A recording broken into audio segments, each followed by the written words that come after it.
అంబేద్కర్ కోనసీమ జిల్లా ఇరుసుమండ బ్లౌడ్ ప్రాంతంలో మాజీ ఎంపీ హర్షకుమార్, మాజీ ఎమ్మెల్యే రాపాక వరప్రసాద్ పర్యటించారు. ఈ ఓఎన్జీసీ బావులు ప్రైవేటు కంపెనీలకు ఇచ్చి 20,000 కోట్ల రూపాయలు అవినీతి చేస్తారని ఆరోపించారు. 10 బావులు 1,404 కోట్లకు ప్రైవేటు కంపెనీలకు ఇచ్చారని తెలిపారు.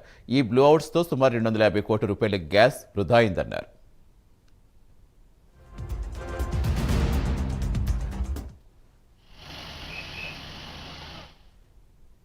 కేసరపల్లి జిఎస్ఎస్ దీని గ్యాస్ క్వాంటిటీ, వాళ్ళు చెప్పిన గ్యాస్ క్వాంటిటీ, వాళ్ళు బేరీజ్ చేయించిన గ్యాస్ క్వాంటిటీ ఎంతంటే 2,000 cubic metres of gas. 2,000 pressure 40 × 55 5 years వస్తుంది.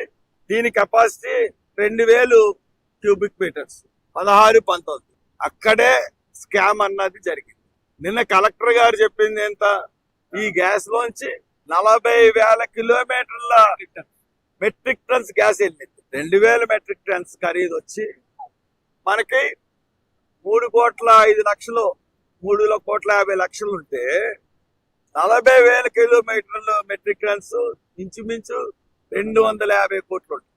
అంటే 2,247 కోట్ల ప్రజల ఆదాయం, ప్రభుత్వ ఆదాయం మన కోనసీమలో ఉన్న నిక్షేపాలని కొంతమంది ప్రైవేట్ వ్యక్తులకి సొమ్ములు కాసిపడి